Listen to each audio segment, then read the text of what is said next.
Hello guys, my name is Shudhanshu and you are watching Physics Nadi.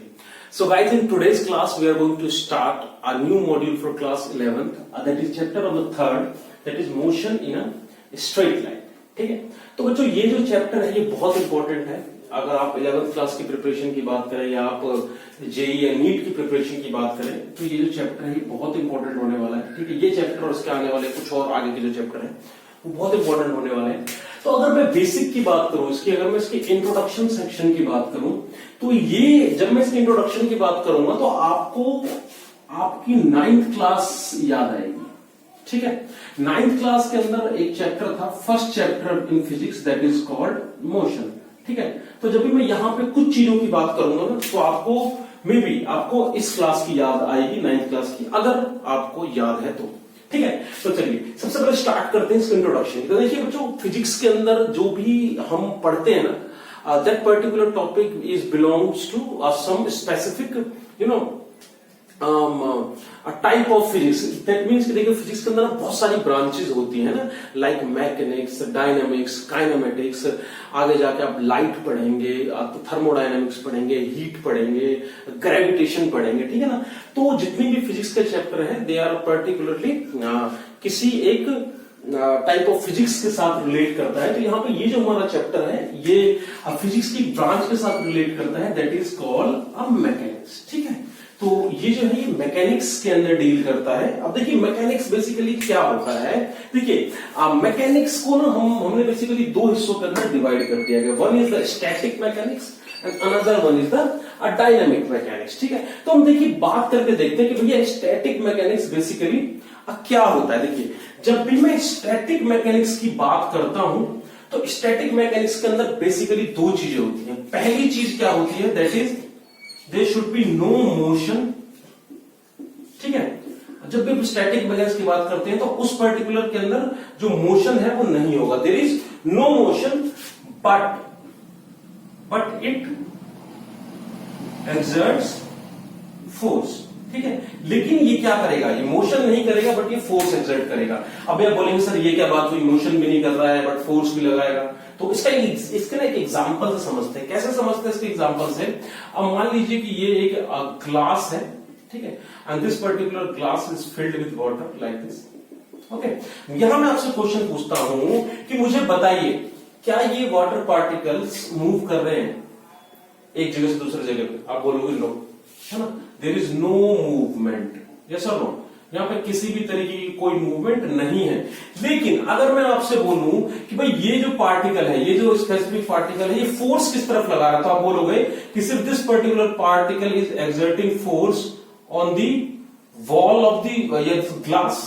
Yes और no, कि ये जो particle है ये पार्टिकल मोशन नहीं कर रहा है, फिर भी ये जो पार्टिकल है ये क्या कर रहा है, इस वॉल ये ग्लास की वॉल्स के ऊपर जो है एक्सर्ट क्या कर रहा है, फोर्स एक्सर्ट कर रहा है. ठीक है, तो ये जो एग्जांपल है that is example of static mechanics. ठीक है, जहां पे मोशन भी नहीं है और फोर्स भी एक्सर्ट कर रहा है. Now we will talk about the second type of that mechanics, that is the dynamics. ठीक है, अब देखिए डायनामिक्स के अंदर बेसिकली हम डायनामिक्स को हम दो हिस्सों में बांट देते हैं. ठीक है, the first one is that is called the kinematics. ठीक है, और दूसरी की हम बात करेंगे दैट इज सिमिलरली डायनामिक्स. ठीक है, अब देखिए काइनेमेटिक्स बेसिकली क्या होता है. काइनेमेटिक्स और डायनामिक्स इन दोनों के अंदर ना स्लाइटली सा डिफरेंस है. क्या डिफरेंस है वो देखिए. काइनेमेटिक्स की जब मैं बात करता हूं तो in this kinematics unit we will talk about the speed. ठीक है, we will talk about the acceleration, we will talk about the time and many more things. ठीक है, we will talk about the speed, acceleration, time. Okay, and you can say that we will talk about the positions. ठीक है, तो इन सारी चीजों के बारे में हम बात करते हैं काइनेमेटिक्स के अंदर. ठीक है, अच्छा डायनामिक क्या होता है, चलिए थोड़ा सा और काइनेमेटिक्स एक्सप्लेन करते हैं. कि काइनेमेटिक्स के अंदर हम स्पीड, एक्सेलरेशन, टाइम, पोजीशन सबकी बात तो करेंगे, लेकिन अगर स्पीड है, अगर कोई पार्टिकल की कुछ भी स्पीड है, let's suppose 2 metre per second speed है, तो we will study about this speed. लेकिन काइनेमेटिक्स के अंदर हम इस चीज के ऊपर कभी बात नहीं करेंगे कि ये स्पीड कहां से आई. ठीक है, या एक्सेलरेशन आया, हम पढ़ेंगे एक्सेलरेशन के बारे में, लेकिन ये एक्सेलरेशन कहां से आया इसके बारे में हम अपन काइनेमेटिक्स के अंदर बात नहीं करेंगे। पोजीशंस की बात करेंगे, but why such positions are given, so we will not, और why the positions are changed. देखेंगे ना आप किसी भी एग्जांपल के अंदर पोजीशन एक जगह से दूसरी जगह पर शिफ्ट हो जाएगी, तो वो शिफ्टिंग को हम पढ़ेंगे, लेकिन शिफ्टिंग क्यों हुई उसके बारे में अपन बात नहीं करेंगे। उसके बारे में अपन बात कहां करेंगे, वहां हम उसके बारे में हम बात करेंगे डायनामिक्स के अंदर। ठीक है, डायनामिक्स के अंदर बेसिकली हम क्या स्टडी करते हैं, डायनामिक्स के अंदर हम बेसिकली स्टडी करते हैं कॉज। क्या स्टडी करते हैं, कॉज, यानी कि reason, cause of change in motion, cause of change in motion. ठीक है, यहां पे हम बात करेंगे cause of change in motion, यानी कि जो कुछ भी यहां हो रहा है काइनेमेटिक्स के अंदर, ये क्यों हो रहा है उसका आंसर कौन देगा, डायनामिक्स देगा। और बेसिकली आपको पता है कि cause of change in motion basically क्या होता है, that is nothing but the force. क्या होता है, nothing but the force. So in dynamics basically we will study about the forces. ठीक है, तो ये बेसिकली मेरा एक छोटा सा इंट्रोडक्शन है कि ये जो मोशन इन स्ट्रेट लाइन है ये मैकेनिक्स के अंदर डील करता है। Mechanics can be further divided to static and dynamics, और डायनामिक्स के अंदर भी हमने इसको दो कैटेगरी के अंदर डिवाइड कर दिया। The one is the kinematics and another one is the dynamics. Okay, so now we will move further. ठीक है, और हम बहुत बेसिक सी बात करेंगे आज। ठीक है, इसमें कुछ बहुत ज्यादा रॉकेट साइंस नहीं है। ठीक है, और 11th क्लास में भी आप जस्ट आए होंगे जो लोग ये वीडियो देख रहे हैं, तो मैं आपको बता दूं कि 11th क्लास की जो फिजिक्स है दैट इज क्वाइट इंटरेस्टिंग। अगर आप बात करें 12th क्लास की फिजिक्स से, क्योंकि यहाँ पे सारी चीजें आपको दिखेंगी, कुछ भी ऐसा नहीं लगेगा कि हमने बोल दिया कि ठीक है भैया कि ऐसा ऐसा हो रहा है और आपने मान लिया। ठीक है, रेस्ट एंड मोशन है ना। देखिए रेस्ट और मोशन क्या होता है, मैंने आपको बोला था कि जब आप पढ़ेंगे आपको 9th क्लास की याद आएगी। ठीक है, तो आपने जरूर, अगर आप बात करें 9th क्लास की, तो आपने जरूर सुना होगा कि रेस्ट और मोशन जो है वो क्या होता है। ठीक है, तो देखिए रेस्ट को डिफाइन करने की जरूरत क्यों पड़ी, बहुत बेसिक सी चीज है, फटाफट से करते हैं इसको ना। रेस्ट को डिफाइन करने की जरूरत क्यों पड़ी, ठीक है, देखिए यहां पर छोटा सा पॉइंट एग्जांपल उसको समझिए। मैं आपसे बोलता हूं कि ये पर्टिकुलर मार्कर जो है ये यहां पे रखा हुआ है। अब मैं आपसे पूछता हूं कि ये मार्कर रेस्ट पे है या मोशन पे है ना। तो कुछ लोग बोलेंगे कि ये रेस्ट पे है बिकॉज इट्स नॉट मूविंग, कुछ लोग बोलेंगे ये मोशन पे है। ठीक है, रेस्ट वाले क्यों बोलेंगे कि ये रेस्ट पे है, क्योंकि जब वो देखेंगे तो there is no particular movement in this marker, तो हम बोलेंगे कि भाई ये रेस्ट पे है। ठीक है ना, मैं बोलता हूं कि ये मोशन पे है। कैसे मोशन पे है, क्योंकि देखिए ये जो मार्कर है ये मैंने होल्ड किया हुआ है। ठीक है, और मैं कहां पे हूं, अभी अर्थ पे हूं, और अर्थ इज रोटेटिंग। ठीक है, तो अगर अर्थ रोटेट कर रहा है तो मैं रोटेट कर रहा हूं, मैंने अगर इस मार्कर को पकड़ा है तो ये मार्कर भी रोटेट कर रहा है, तो ये मोशन में कैसे, तो ये रेस्ट पे कैसे हुआ, तो ये मोशन में भी हुआ, किसी के लिए रेस्ट पे भी हुआ। ठीक है ना, तो यहाँ पे बहुत सारी कंफ्यूजन है रेस्ट और मोशन को डिफाइन करने के लिए। ठीक है, वो कंफ्यूजन को थोड़ा सा दूर करते हैं, है ना। कैसे दूर होता है कि जब भी आप रेस्ट या मोशन को डिफाइन करें ना, तो आप एक बहुत बड़ा कॉन्टेक्स्ट ना लें, क्योंकि देखिए अगर मैं अर्थ की बात करूं तो ये बहुत बड़ा सिनेरियो हो जाता है ना, एग्जांपल है। तो हम क्या करते हैं, हम एक छोटा सा रूम कंसीडर कर लेंगे, है ना, या छोटा सा एक एरिया कंसीडर करेंगे, और उस एरिया के अंदर हम रेस्ट को डिफाइन करने की कोशिश करेंगे। इसमें सबसे इंपॉर्टेंट जो कुछ वर्ड है that is called the surrounding. ठीक है, अब देखिए सराउंडिंग क्या होता है। ठीक है, दो चीजें होती है, एक होता है हमारा सिस्टम, ठीक है, और एक होता है हमारा सराउंडिंग। देखिए अगर मैं बात करूं सिस्टम एंड सराउंडिंग की, है ना, सिस्टम एंड सराउंडिंग। ठीक है, तो अगर मैं अपनी बात करूं, है ना, तो अगर मैं यहां पे खड़ा हूं तो आई एम द सिस्टम। ठीक है, और मुझे छोड़ के जो कुछ भी यहां पे है, लाइक ये board, that is the corner, ये मार्कर, योर कैमरा, ठीक है ना, एवरीथिंग इज सराउंडिंग। ठीक है, तो I am the system and everything is surrounding. ठीक है, तो ये बेसिकली होता है सिस्टम और सराउंडिंग। ठीक है, यहां पर एक और इंपॉर्टेंट वर्ड होता है that is called the position. अब पोजीशन तो आपको पता ही है, जहां पे आप खड़े हैं वही आपकी पोजीशन है। ठीक है, अच्छा चलिए अब अपन ना रेस्ट को थोड़ा एक्सप्लेन करने की कोशिश करते हैं। मान लीजिए कि यहां पे एक पर्सन खड़ा है, okay okay, and here is a tree, यहां पे एक पेड़ है, ठीक है, और यहां पे एक पर्सन खड़ा है। ठीक है, और इस पर्सन और इस पेड़ के बीच का जो डिस्टेंस है, let's suppose the distance is x metre. Okay, let's suppose the distance is x like this. Okay, someone is observing this distance at 8 a. ठीक है, देखिए 8 AM पे हमने डिस्टेंस ऑब्जर्व किया तो कितना था, दैट इज x, ठीक है, this is not moving, this tree is not moving. Now I have observed eight 8:1 the distance is still x। Now I observe eight 8:2 AM the distance is also x, ठीक है। तो देखिए इस particular scenario के अंदर यहाँ पे क्या हो रहा है, time is keep on changing, 8:1 से 8:2, 8:2 से 8:3, 8:4, 8:5 इस तरीके से बढ़ता जाएगा, लेकिन डिस्टेंस क्या है, कांस्टेंट। डिस्टेंस क्या है, कांस्टेंट। अगर मैं आपसे बात करूं इस बंदे की, इस पर्टिकुलर पर्सन की, तो this person is what, this person is nothing but this person is nothing but the system, this person is a system, और इस पर्सन के अलावा जो कुछ भी है that is a surrounding. Let's suppose what is this tree is nothing but the surrounding. तो यहां पे अपन क्या डिफाइन करेंगे रेस्ट को, कि रेस्ट क्या है, rest is something where our system is not changing its position with respect to surrounding, ठीक है, system is not changing its position with respect to surrounding and time, that is called rest. तो rest को अगर मैं define करूं तो rest को देखिए कैसे डिफाइन करूंगा, डिफाइन किया है कि a body is not changing its position with respect to time and surrounding, that particular body is called as rest, ठीक है। तो वो बॉडी किस पे है, रेस्ट पे है, ठीक है। अच्छा, अब अपन बात करते हैं मोशन। मोशन देखिए क्या होता है,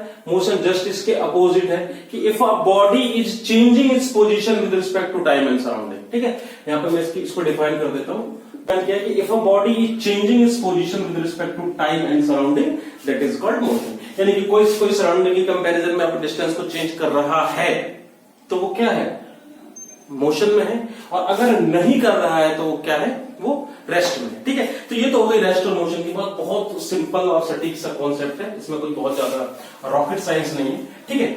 अच्छा, अब अपन नेक्स्ट टॉपिक की बात कर लेते हैं, that is frame of reference. देखिए बच्चों, फ्रेम ऑफ रेफरेंस जो है वो बहुत ही सिंपल टर्म है, ठीक है। तो और जितना सिंपल है उतना ही ये इंपॉर्टेंट है, ठीक है। आपकी बहुत बड़ी बड़ी जो दिक्कतें हैं ना, वो आपकी फ्रेम ऑफ रेफरेंस से जो है वो सॉल्व हो जाएगी, ठीक है। तो देखिए अपन इसकी बात करते हैं पहले कि फ्रेम ऑफ रेफरेंस क्या होता है, ठीक है।